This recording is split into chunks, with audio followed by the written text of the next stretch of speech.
ॐ ह्रीं श्रीं क्लीं महालक्ष्मे नमः। ॐ ह्रीं श्रीं क्लीं महालक्ष्मे नमः।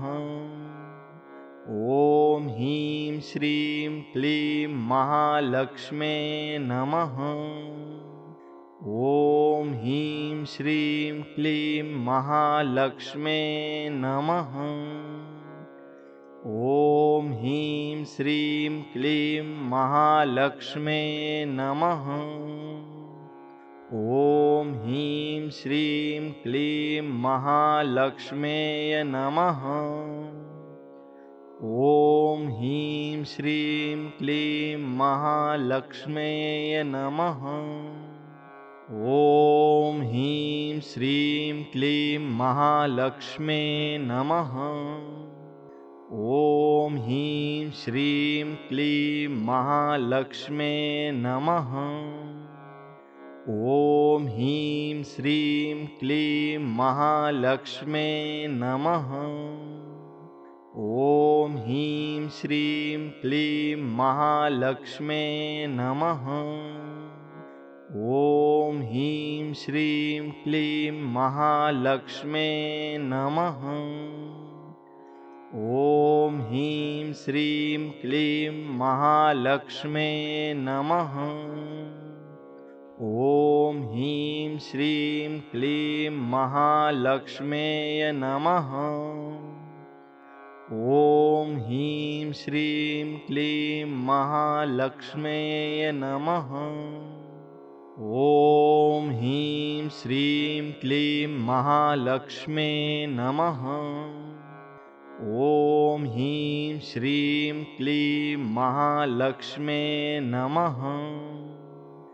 ॐ ह्रीं श्रीं क्लीं महालक्ष्मे नमः। ॐ ह्रीं श्रीं क्लीं महालक्ष्मे नमः। ॐ ह्रीं श्रीं क्लीं महालक्ष्मे नमः। ॐ ह्रीं श्रीं क्लीं महालक्ष्मे नमः। ॐ ह्रीं श्रीं क्लीं महालक्ष्मेय नमः। ॐ ह्रीं श्रीं क्लीं महालक्ष्मेय नमः। ॐ ह्रीं श्रीं क्लीं महालक्ष्मे नमः। ॐ ह्रीं श्रीं क्लीं महालक्ष्मे नमः। ॐ ह्रीं श्रीं क्लीं महालक्ष्मे नमः। ॐ ह्रीं श्रीं क्लीं महालक्ष्मे नमः। ॐ ह्रीं श्रीं क्लीं महालक्ष्मे नमः। ॐ ह्रीं श्रीं क्लीं महालक्ष्मे नमः। ॐ ह्रीं श्रीं क्लीं महालक्ष्मेय नमः। ॐ ह्रीं श्रीं क्लीं महालक्ष्मेय नमः।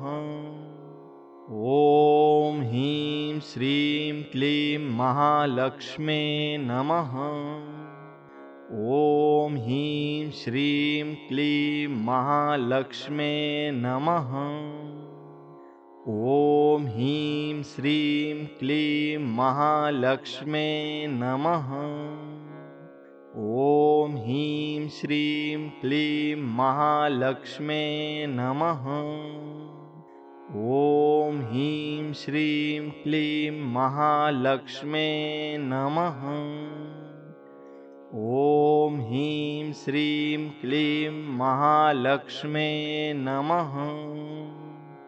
ॐ ह्रीं श्रीं क्लीं महालक्ष्मेय नमः। ॐ ह्रीं श्रीं क्लीं महालक्ष्मेय नमः। ॐ ह्रीं श्रीं क्लीं महालक्ष्मे नमः।